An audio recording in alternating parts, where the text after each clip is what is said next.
Today news కి స్వాగతం.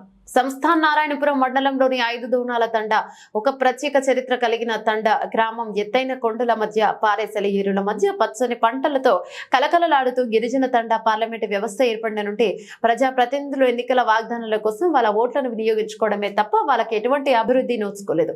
CPI parliament సభ్యులు సురవరం సుధాకర్ రెడ్డి ఆధ్వర్యంలో చేపట్టిన అభివృద్ధి కార్యక్రమాలు తప్ప నేటికి ఈ తండాలలో ఎలాంటి అభివృద్ధి నోచుకోలేదు. వారి యొక్క జీవన విధానం కేవలం వ్యవసాయం మీదనే ఆధారపడి ఉంటుందని వారికి ప్రపంచ నాగరికత తెలియదు. అటువంటి గిరిజన వ్యాసాలకు ప్రమాదవశాత్తు జరిగినట్లయితే రోడ్డు సౌకర్యాలు లేవు. మరియు గిరిజన విద్యార్థులు చదువుకోవడానికి దాదాపు 25 కిలోమీటర్ల దూరం వెళ్లవలసిందే. హాస్పిటల్ కానీ రేషన్ షాప్ కానీ ఏవి వాళ్ళకు ఉండవు.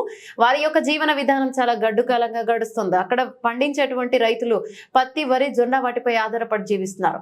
ఎన్ని ప్రభుత్వాలు వచ్చినా వారి యొక్క తలరాతను మార్చలేదు. ఇప్పటికైనా దయచేసి వారి యొక్క జీవితాలను ప్రభుత్వం గుర్తించి అసైన్మెంట్ భూములను పట్టా చేయవలసిందిగా గిరిజన ప్రజలు కోరుకుంటున్నారు.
మాకు ఏ ఊరు చూసినా 10-15 కిలోమీటర్లు లాగా ఉంటుంది. మా పిల్లలు హాస్టల్కి పోవాలన్నా రావాలన్నా ఇబ్బంది. మాకు పంటలకు లక్ష రూపాయల పెట్టుబడి పెట్టినాం, దుందిచ్చినాం, విత్తనాలు తెచ్చినాం, విత్తనాలు భూమిలో వేసినాం. ఒక చెనుకు లేక లోపట్నే మాడిపోయింది. మా పిల్లలు చేతైన వాళ్ళు కొందరు దేశాలు పట్టిరు. గొడ్డాళ్ళు తీసుకొని కట్టె కొట్టనీకో లేకపోతే మట్టి మోయనీకో దేనికో పనికి పోయిందో ముసుగులో వేసి ఆ 2 కోట్లకైనా తాపుదామన్నా నీళ్లు లేదు చేద్దామన్నా గట్టి. ఇంతవరకు మా పరిస్థితి. నా పేరు లక్ష్మ, 5 తరాల తండ మాది. మాకు అసలు ఎవరు పట్టించుకునే నాకుడే లేదు. 70-75 సంవత్సరాల నుంచి గుట్టలు పని చేస్తున్నాము మేము. మాకు ఏది లేదు. ఏమైనా వస్తే ఫారెస్ట్ చెట్టు పెట్టి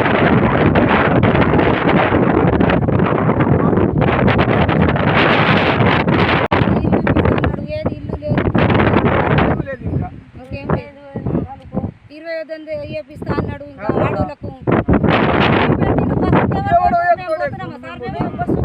మేము గుట్టలో బతుకుతోలేం. మేము సిటీలో పెళ్లి చేసిండు. ఇక్కడ ఒక్క బస్సు మంత్రికి మాకెందుకు వస్తలేదు బస్సు? పొరక కూడా పొరక కాదు మాకు రేషన్ కార్డు ఇక్కడ ఇచ్చిండ. మాకు ఎవరు రేషన్ కార్డు ఉన్నాయా? ముసలి ముసలి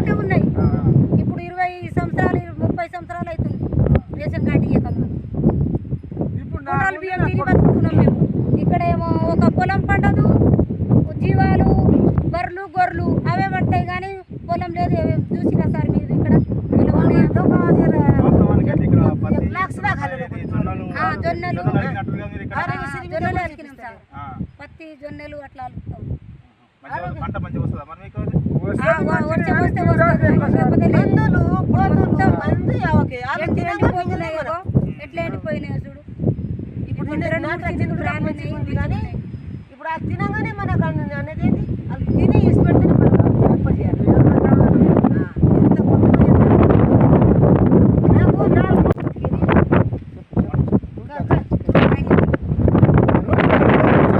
మాకు ఇబ్బందులు ఇక ఎలా కొట్టాలంటే రాజగోపాల్ రావాలి మాకు.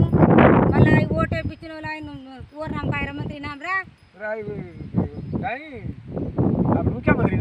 రేవంత్ రెడ్డి కావాలి మాకు. రేవంత్ రెడ్డి వచ్చిండు, మీకు ఇది తెప్పిస్తా అది తెప్పిస్తా అమ్మా, మీరు మంచిగా ఓట్లు వేయండి అని చెప్పిండు. ఓట్లు మా తండ్రులకి ఒక ఓట్లు వేడుకోలే, ఆయనకే పోయింది. అయితే మాకేమైనా సాయం చేయాలి కదా సార్.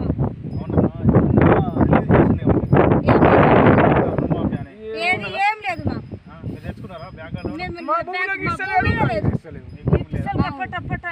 పట్టలేదు, చెట్ల పట్టాలి. చెట్ల పట్టకు ఇస్తలేదు. అవుతుంది 20 సంవత్సరాలు. 20 సంవత్సరాలు అవుతుంది మాకు. ఇక ఈ పట్టాలు చేపిస్తా పట్టాలు చేపిస్తాను. ఏ పట్టాలు ఇస్తారు భూమిలు కూడా పట్టగాలి మాకు.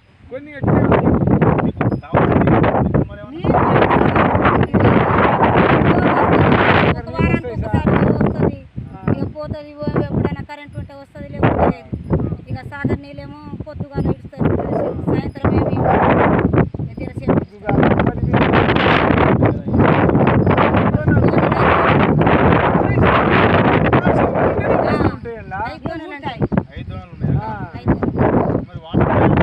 ఇప్పుడు వస్తేనే వాటర్ అండ్లకి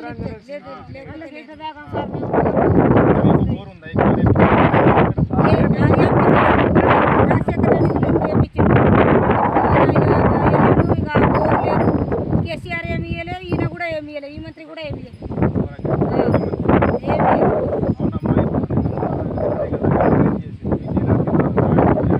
ఏమందలే సార్. తినే తినలేదంటావా సార్? మేము వచ్చిందంటాం కరెక్ట్ అంటాం. మరి ఇన్నాసుంటారు బాధపడి సొరలే కరెంట్ పైకి వెళ్ళి బియ్యం తెస్తారు. ముసలు ఎట్లా చేయాలి సార్? ఎంత బాధ తోటి తేవాలి కడలు బయట నుంచి. మాకు బాధ వాటర్ నీళ్ళు లేదు మాకు. అందరికి ఫిల్టర్ నీళ్ళు తాగుతున్నాం. మేమేం ఓటు పెట్టలేము, ఏం చేస్తలేము సార్. ఏమన్నా బాధ చేస్తున్నాం, వాళ్ళు ఎట్లా చేసింది ఎట్లా ఇస్తున్నాం. మరి మా బాధ తట్టుకు ఎవరు నడుచుకుంటారు? మాకు కూడా మంచిది బస్సు ఉంటే బాగుంటుంది కదా సార్. ముసలు అయితే ఇన్నే చావాలి. 5,000 2,000 3,000 అడుగుతారు. మన బాధతోటి పిలుస్తాయి, ఆపతికి పోతాయి. 10 రూపాయలు 20 రూపాయలు ఉంటే ఇట్లనే చచ్చిపోవాలి. ఇబ్బంది మాకు, మా తండకున్న ఇబ్బంది ఎవరికి లేదు సార్.